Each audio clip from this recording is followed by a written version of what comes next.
So we're in the book of Ruth, which is part of, you could even combine Ruth in a sense with Judges. I think some breakdowns of Old Testament books put them together. And while Ruth is unique, it does have it does tie in. It's part of the last trilogy of the book of Judges.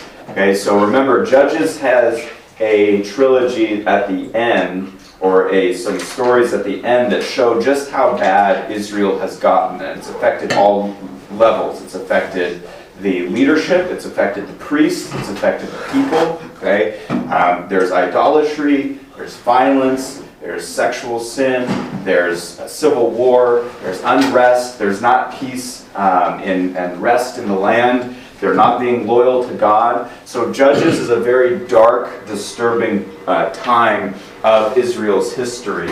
And remember, everybody does what is right in their own eyes, is repeated twice, and there's no king in Israel. So the author of Judges, it seems like he's writing with the awareness of a king in Israel. And so Samuel may be a good candidate for the author of Judges. And then remember, in what we could call here the Bethlehem trilogy, there are two bad events regarding Bethlehem, okay, where a man leaves Bethlehem and something really bad happens in all of these stories, including in Ruth. So a man leaves Bethlehem, something bad happens, but Ruth ends on a note of hope. Ruth actually has a few examples of some people who are faithful to God even during the time of Judges. So we remember Judges 17 and 18, Micah's idol that he makes, and then he has a Levite come in and basically facilitate worship to this false idol. Okay, and then the burning down, his idol gets stolen by the Danites, and then they go and kill a bunch of people in the city of Laish and burn it to the ground. And then Judges 19 through 21, Israel's version of Sodom and Gomorrah, that they're not any better than the people of Sodom, and they are basically committing the same sins, and it's almost a word-for-word comparison to Genesis 19 with Lot in Sodom and Gomorrah. Okay, so both of these stories kind of say, okay, well, a guy leaves Bethlehem, something bad happens. Well, Ruth will do that as well, but Ruth kind of brings it back around, okay, something positive. Okay, so Ruth 1, let me look at Ruth 1:1. Says, now it came about in the days the judges governed. Okay, so we know when this is happening, and we see that Ruth comes in and interlinks with the last book with Judges, right? And it says that there was a famine in the land. Okay, so what we need to understand is you need to know the book of Deuteronomy in order to know the book of Ruth, because there are several things that it's not going to say, and this is from Deuteronomy, but you have to already kind of get what it's saying. Okay, we know a famine means lack of food, risk of starvation, or lack of rain to grow the food and stuff like that. Okay, but according to the law, why would famine be happening in the land? Because they're sinning? Yeah, because they're sinning. Yeah, they're disobeying God, and famine is one of the curses of the law. Why you take out your headphone, take that off, and just focus on what we're talking about here. So famine is one of the curses for disobedience. Okay, so then listen to the rest of Ruth 1:1. It says, and a certain man of Bethlehem in Judah went to sojourn in the land of Moab with his wife and his 2 sons. Okay, so this man Elimelech, okay, goes with his wife and his 2 sons. They leave Israel. They leave Bethlehem. Okay, which they're not supposed to do. They're supposed to have the land. But the problem is, there's a famine. So they exit, and his 2 sons are going to marry women who are pagan women from among the Moabites. Okay? Again, Deuteronomy says you're not supposed to do that. You're not supposed to marry women of other nations not because of some ethnic reason, but because they worship other gods and would influence or draw in part away from worshiping the one true God. Okay? So now I said the trilogy is similar to Judges because in Ruth, a man leaves Bethlehem, and something bad happens. What's the bad thing that happens after they leave Bethlehem? Yeah. Famine? Well, famine's already taking place, so that's true, but what else? Patrick? A lot of the family members die. Yeah, so Elimelech, the husband, he dies, okay? Then his sons, they get married, okay? But then both of his sons die, okay? So now, his wife Naomi, Mahlon's wife Ruth, his other son Chilion's wife Orpah, they all are in a very vulnerable position, okay? Because widows in this context don't really have a lot of options. Okay, it's not like they just go and get a job, not like they just go and do hard farm labor, and just all this other stuff. They could do some of those things, but they also don't have a man for protection. They don't have a relative for somebody's house to be in, and so widows were normally like very poor, destitute, overlooked, and they were easy to take advantage of because the fact that nobody would argue in their defense because there's nobody to stand up for them. So that's why God's law talks about it has a provisions for taking care of the orphans, the widows, people who are vulnerable. Okay, so all these women are in a situation where now all their husbands have died. There's a possibility for Ruth and Orpah to go back home to their parents or to remarry because they're still fairly young. But Naomi's an elderly widow, so it's even harder for her to kind of start over at this point.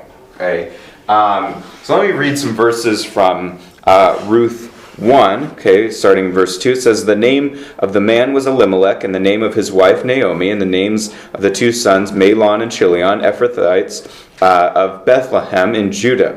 Now they entered the land of Moab and remained there. Then Elimelech, Naomi's husband, died, and she was left with her two sons. They took for themselves Moabite women as wives.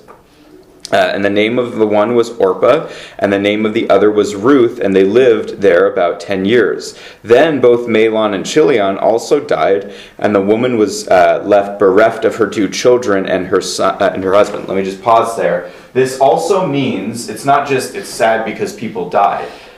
This means that this guy's family line and Naomi's family line is not going to be able to continue. Their family name, raising up seed, which is what they were supposed to do for that name, for their tribe, their nation, to keep that name alive, there's no options anymore. This family is basically going to come to an end, and the name is going to die out. Okay, that's why what's also very serious to them at this point.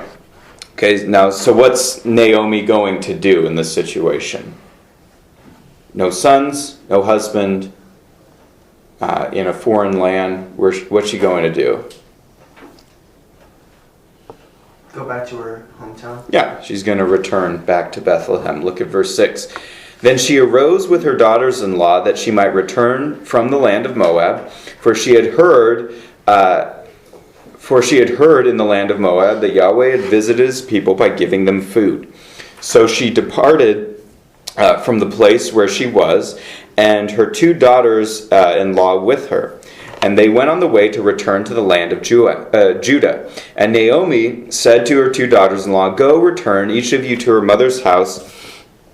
May Yahweh deal kindly with you as he has dealt with the dead and with me. May Yahweh grant you that you may find rest, each in the house of her husband.'" In other words, go back home, go to your parents' house, and then possibly get married again.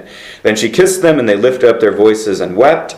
And they said, 'No, but we will surely return with you and to your people.' But Naomi said, 'Return, my daughters. Why should you go with me? Have I yet sons in my womb that they may be your husbands?'" In other words, I have nothing to offer you. Look at verse 12. She says, "Return, my daughters, go, for I am too old to have a husband. If I have hope, if I said I have hope, if I should even have a husband tonight, also bear sons, Would you therefore wait until they were grown? Would you therefore refrain from marrying? No, my daughters, for it is harder for me than for you, and the hand of Yahweh has gone forth against me. In other words, she said, look, even if I got married tonight and I had sons, you're not going to wait until they're adults to marry them and take care of you. I can't offer you anything, right? So she says, go home. It'll be better for you. I've got a harder path ahead than you need to have. And so it says in verse 14, and they lifted up their voices and wept, and Orpah kissed her mother-in-law, but Ruth clung to her. Okay, so now these two women are going to make a decision. What's Orpah going to do? Return to her homeland. Yeah, she's going to go home. And by the way, I've heard this. I'm not 100% sure if this is true, but I've heard this many times that you guys have heard of Oprah, right? Here we have Orpah. It's said that when Oprah's mom was trying to name her, she's like, oh, I like this name. And she misread it as Oprah and named her daughter Oprah. So anyway, so that's just kind of an interesting point. So yeah, Orpah goes home, but Ruth decides to stay with her. Okay, look at verse 15. It says, behold, your sister-in-law has gone back to her people and to her gods. Return after your sister-in-law. But Ruth said, do not urge me to leave you or to turn back from following you, for where you go, I will go. Where you lodge, I will lodge. Your people shall be my people, and your God, my God. Where you die, I will die, and there be buried. Thus may Yahweh do to me and worse, if anything but death parts you and me. And when she saw she was determined to go with her, she said no more. Okay, so she says, okay, I'm going to go with you no matter what, and I'm even going to switch loyalty to your God. Okay, so Ruth is going to become a worshiper of the true God. So they get back, okay, verse 19 says, so they went on their way back to Bethlehem. They came to Bethlehem. And when they had come to Bethlehem, all the city was stirred because of them. So it's been at least a decade of time, and so they recognized Naomi. And the women said, is this Naomi? And she said, do not call me Naomi, which means pleasant. Call me Mara, for the Almighty has dealt very bitterly with me. Okay, so she says, my new name is Mara. I'm not going by Naomi anymore, which means pleasant. I'm going by Mara because God has dealt bitterly with me. Can you guys guess or infer what Mara means? Yeah. Despair? Not exactly. It would be tied in. But she says, because the Lord, the Almighty has what? Dealt bitterly. Dealt bitterly with me. So what does Mara mean? Bitter. Bitter. Yep. So that's what she's saying. My name is bitter from here on out. Okay, because God has, done these things in my life. Okay. It says in verse 21, I went out full, but Yahweh has brought me back empty. Why do you call me Naomi, since Yahweh has witnessed against me, and the Almighty has afflicted me? So Naomi returned, and with her Ruth the Moabitess, her daughter-in-law, who returned from the land of Moab, and they came to Bethlehem at the beginning of the barley harvest. Okay, yeah. Oh, I just have a question. So Yeah. Ruth said that your God will be my God. Mhm. Does that mean she would be a Gentile? She would be accepting all the traditions and customs of Yeah, she would be, she'd still be a Gentile, but she'd be becoming basically converting to become a Jew in the sense of she'd worship. So she could still work. So she would keep Sabbath and all those traditions. Yes. Yeah, if you're in the land, you had to keep the Sabbath and stuff like that. No matter what, you had to follow the law. But she also has a switch of loyalty. She couldn't do certain things in the temple. Well, lots of people couldn't go into the tabernacle and stuff like that. But and there would be a certain amount of time if she had descendants before they were considered fully Israelite. But basically, yeah, she would be switching over to becoming a Jew, even though she wouldn't have full legal privileges yet. Yeah. Weren't they supposed to drive out like every non-Israelite like religious person? Yes, except remember they also have people like Rahab. They have people like this. So and these men went into Moab and married pagan women. They're not supposed to do that, but they come back, and if they turn to the Lord, they're allowed to live with them. It talks about the sojourner and stuff like this. So the law does build in this idea that people would come to the Lord through Israel, right? So not the best circumstances necessarily, but yeah, that's what's going on. Okay, now we have to understand here some laws in Deuteronomy to understand what's going on. Can somebody read Deuteronomy 24:19 through 21? Deuteronomy 24:19 through 21. Because we have to understand laws here about farming and agriculture to pick up on what's happening in Ruth.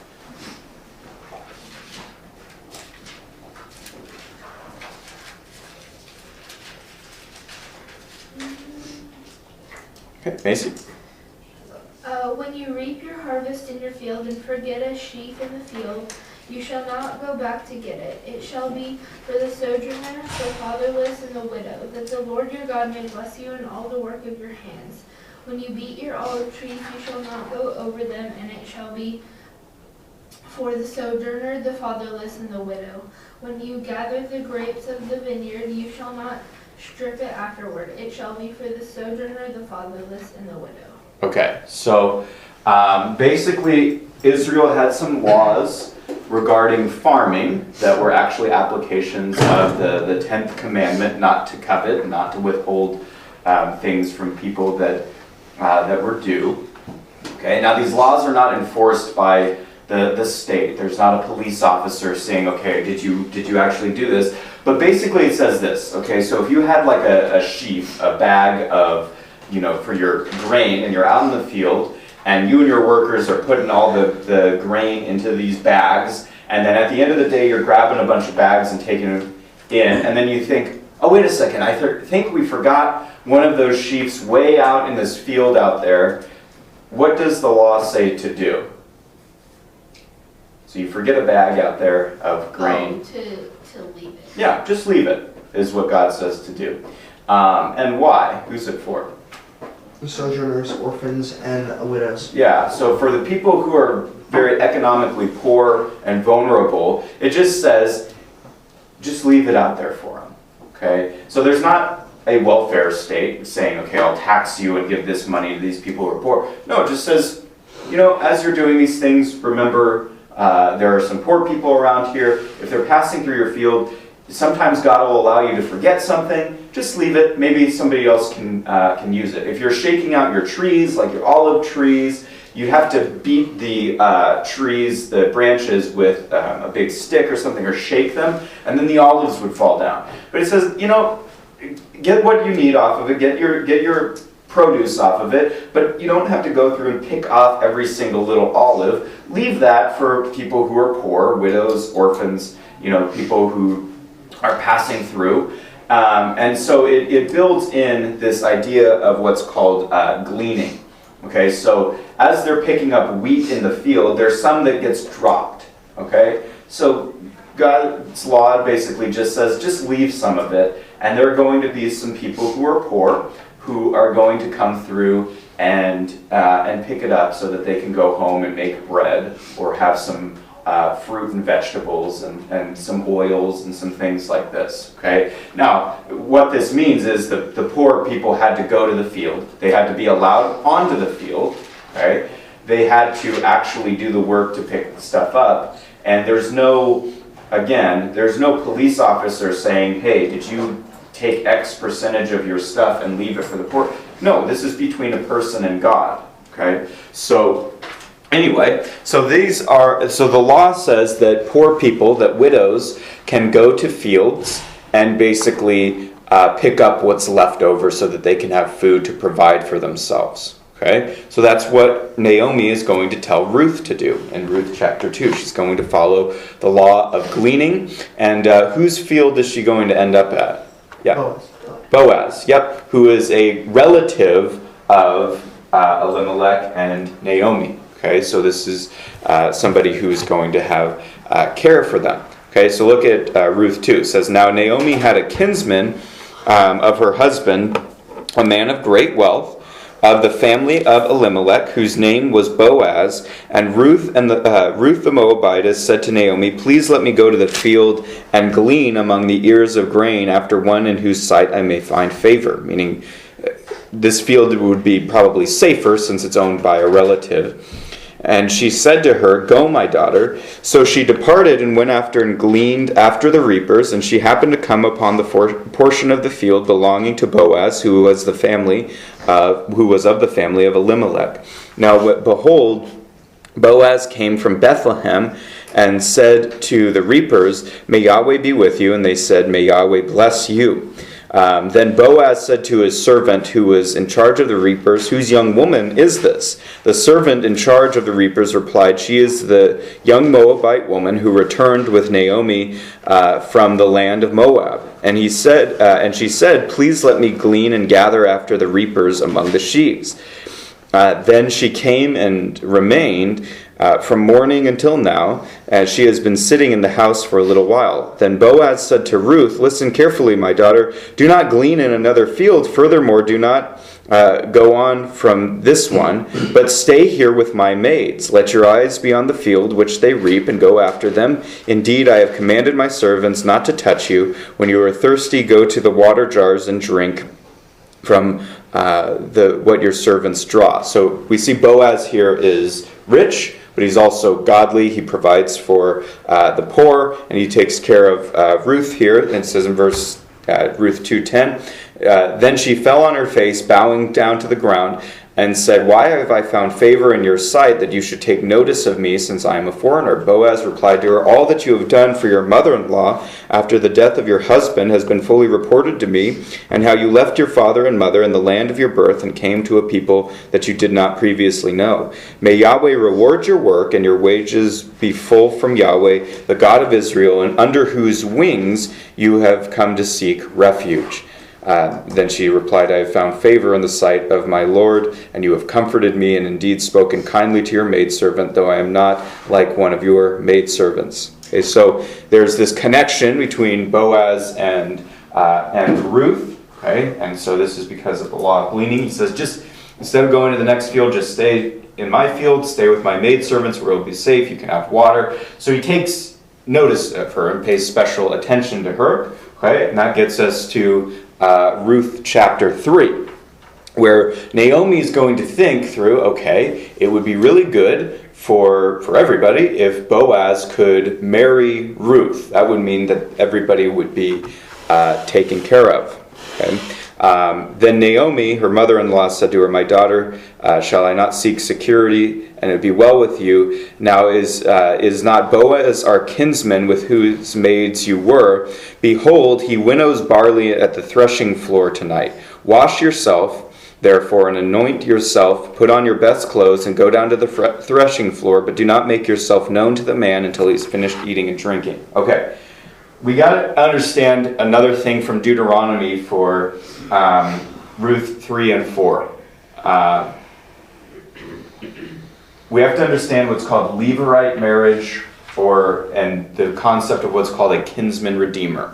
Okay, remember, God has divided up the 12 tribes, and they're supposed to continue the name of their tribe and make sure that their tribe and their family name and their seed continues. One reason why this is important was because God, remember, has promised the seed of the woman, the seed of Abraham, all the way down to Jesus. So it's important that they trace those family lines correctly. It's important for who's a priest and who's not. All this stuff really matters. But there's a problem.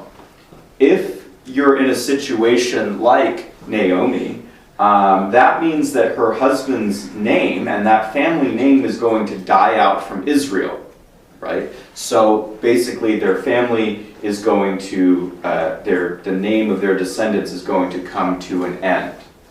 And that's very serious for them, okay?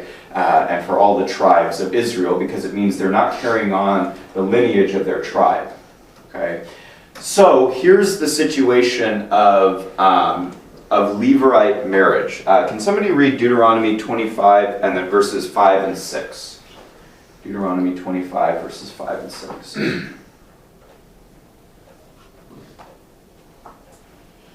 Yeah. If brothers dwell together and one of them dies and has no son, the wife of the dead man shall not be married outside the family to a stranger. Her husband's brother shall go into her and take her as his wife and perform the duty of a husband's brother to her.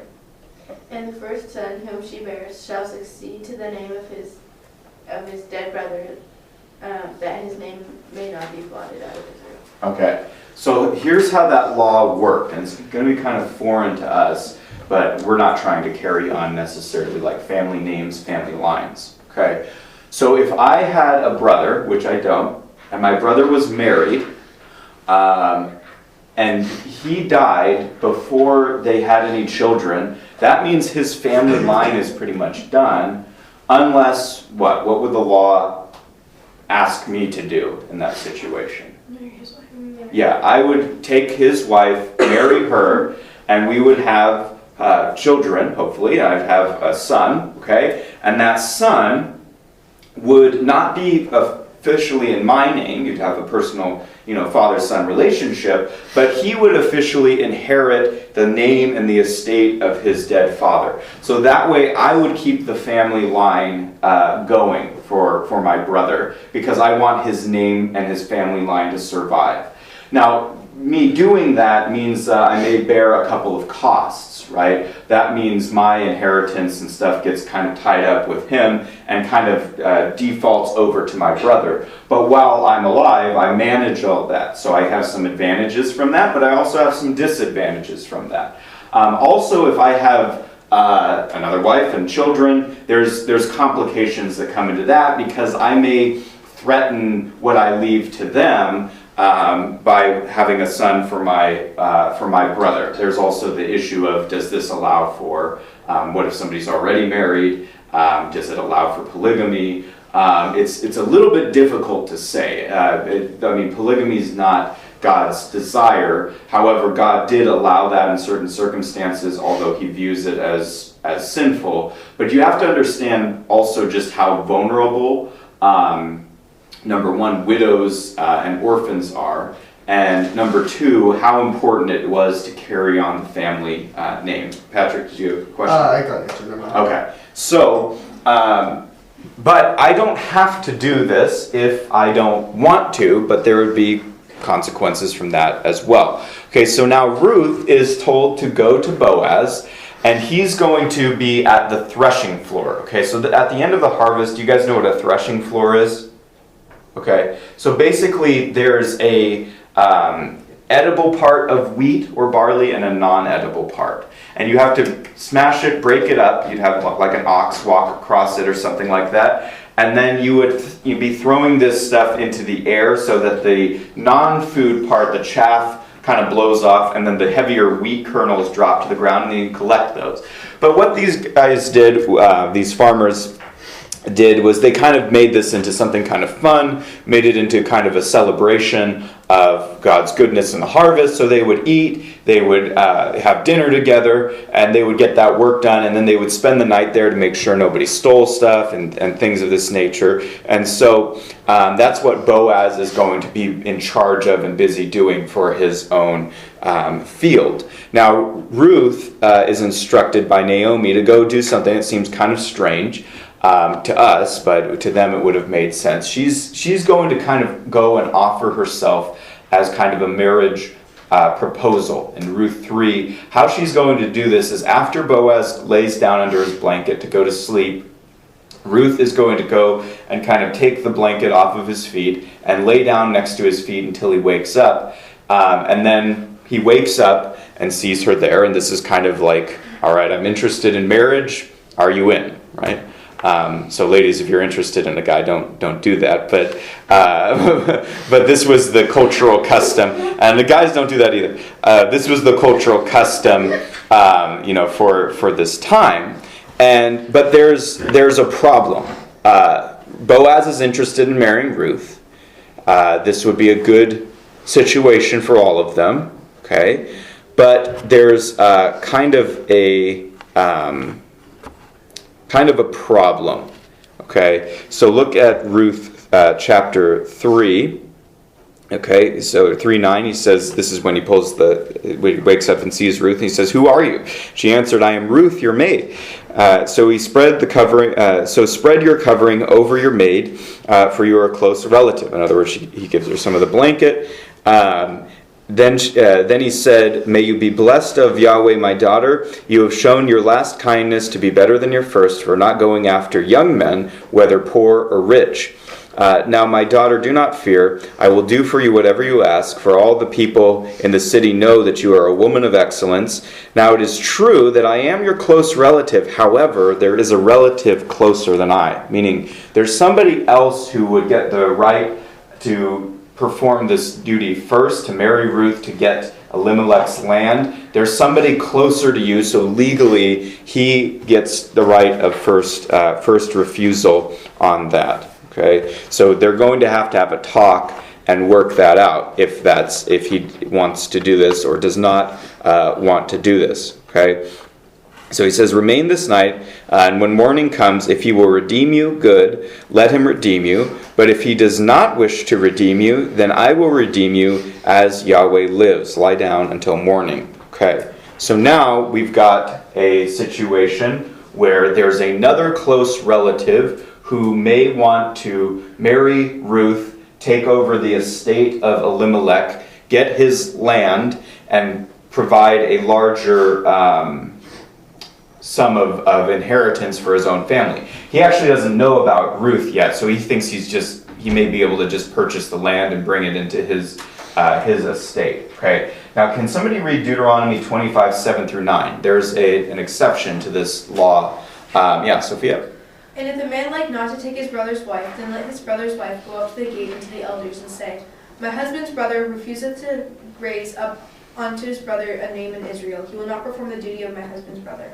Then the elders of the city shall call him, and speak unto him, and if he stand to it, and say, I like not to take her.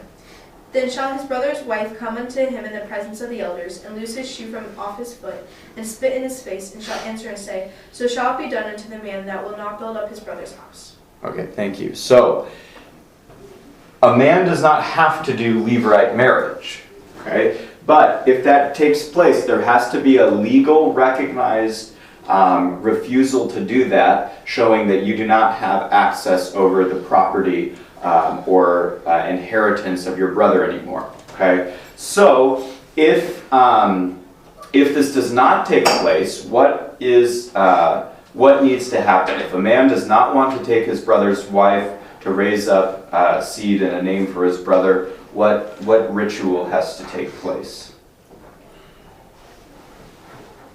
That Sophia just read.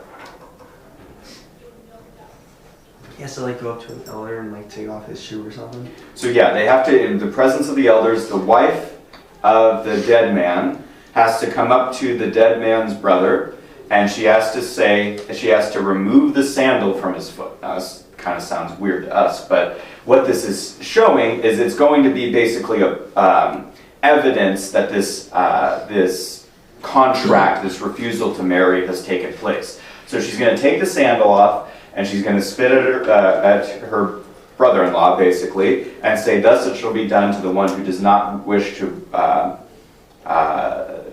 raise up his brother's name in Israel." Okay, so then he goes home without his sandal, and everybody knows that he has not fulfilled this duty, and basically it's recognized. There's a little bit of shame there, and then everybody kind of legally goes forward and on their way. Okay, so kind of funny story with this, just with people feeling dumb walking without a shoe. When I was a teacher at the previous school I was at, there was a kid who was just being disrespectful in my class and was cussing, and then was talking back to me, and this was in junior high, and I got pretty heated, which you guys haven't really seen, thankfully, but I can, you have to sometimes, and so I got in his face, sent him out of class, and I was going to cool off and talk to him outside. So I went back to teaching, and I was a little hot under the collar, and I was about here. But then outside we had kind of windows like this that were in the wall, and he had taken off his shoe and was tossing it up in front of the window to be annoying. So I went from here to here of intensity of my anger and frustration, and I walked out there, and I grabbed that shoe from him, yelled at him, and sent him to the campus supervisor's class area, and I'm like, I'll talk to you after class, don't come back, all this stuff, and I have his shoe in my hand, and I send him away, and he's like, can I have my shoe? And I'm like, no, get out of here, I sent him away. And so he walked across the campus with no shoe, and then I came back into the room, and everybody's kind of tense because they knew I was mad, and I threw his shoe in the trash can, and I went back to teaching. He did get his shoe back after that, but everyone was like, "Ooh, okay, Mahorder's really mad." And this was my second year of teaching, and right before spring break. So when you teach, you get to kind of a breaking point where you have to lose your mind just a little bit. So anyway. But then he came back, and I grabbed his shoe. I went in to talk to him, and I was like, okay, we had a discussion about his behavior, took accountability, all that type of stuff. But then I was like, did you feel, dumb, walking without your shoe? And he's like, yeah. I'm like, okay, good. You needed to feel dumb, So it's so anyway, that's not quite it, but the guy walking away without his shoe would feel like shame or pressure from other people. Okay, so look at Ruth chapter 4, the final chapter here as we finish up here. It says, now Boaz went up to the gate and sat down there, and behold, the close relative of Boaz, of whom Boaz spoke, was passing by. Okay, so the city gate is where official business takes place. The elders, the leadership of the city take place. This is where court hearings take place. Okay, so Boaz goes and finds this guy and is waiting for him. But here's what we need to take note of. Okay, Boaz, Boaz's name we know. This guy in Ruth 4, we don't know his name. Okay, and that's important because this guy is not going to want to marry Ruth and raise up the name for Elimelech, raise up his family, okay? But he does that because he wants to raise up his own family's name and have his own family's name still have prominence. What's ironic here about that? He wants his name to have prominence instead of Elimelech's. Yeah, Bryn? We don't know his name. We don't know who he is. So it's thousands of years later, we know who Boaz is because Boaz, he takes on a cost by taking Ruth. He's raising up someone else's son, in effect. It's his son, but it's in somebody else's name, and the inheritance defaults to that person. Boaz, we still know his name. This guy, the text doesn't even identify him, right? So there's the irony there of Boaz's name becomes famous and this guy's name does not. Okay, so he says, turn aside. He says, Boaz calls out to this guy and says, turn aside and sit down here. And he turned aside and sat down. He took 10 men of the elders in the city and said, sit down here. And so they sat down. Then he said to the closest relative, Naomi has come back from the land of Moab, has to sell the piece of land which belonged to our brother Elimelech. So I thought to inform you, saying, buy it before those who are sitting here, before the elders of my people.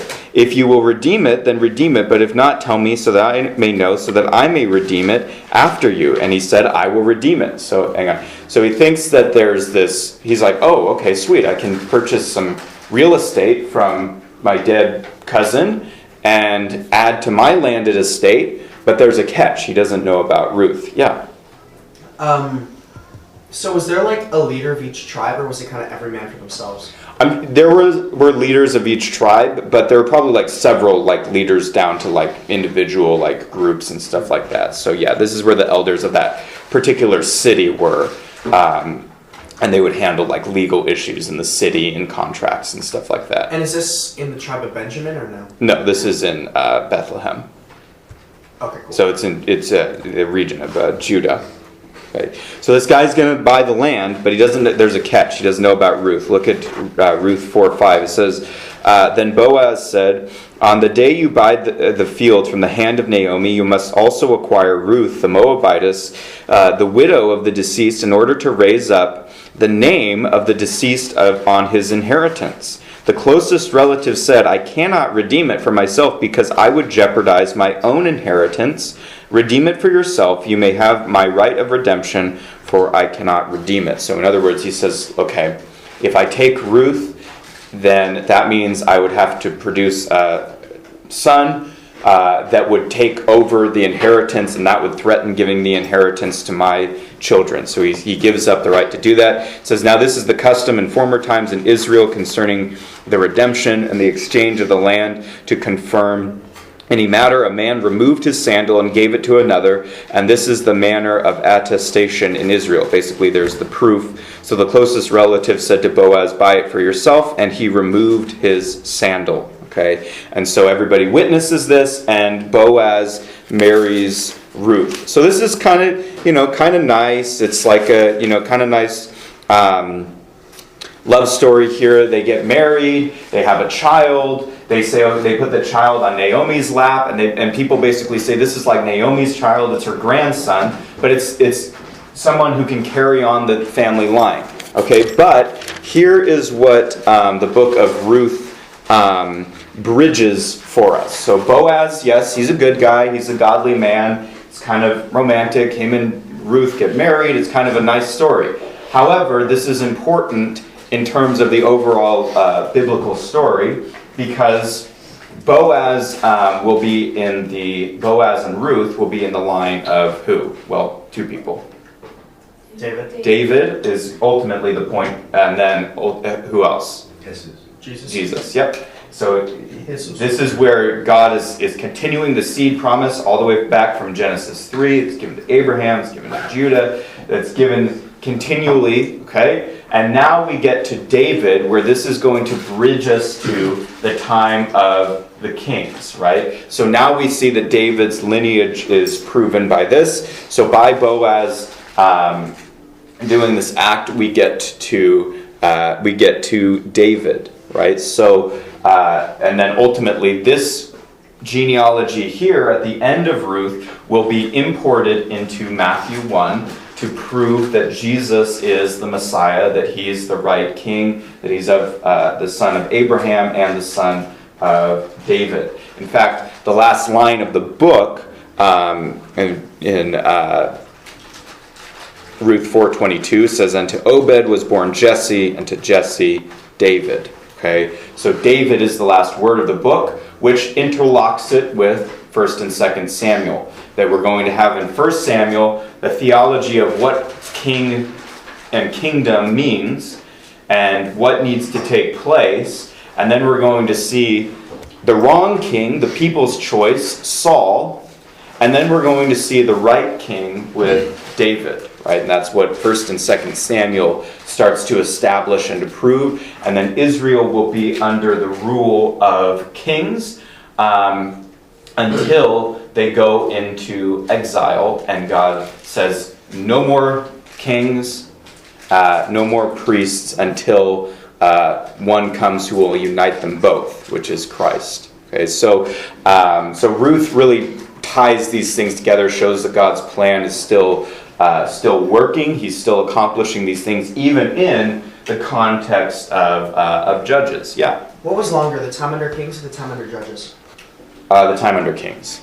Yeah, the time under Kings is about, that could be, I guess about 500 plus years. So the time under Kings starts with David, well, Saul and David, and goes all the way until 586, 587, when the temple is destroyed by the Babylonians. Okay, so Solomon builds a temple in 900s, so I guess it's about 400 or 500 years.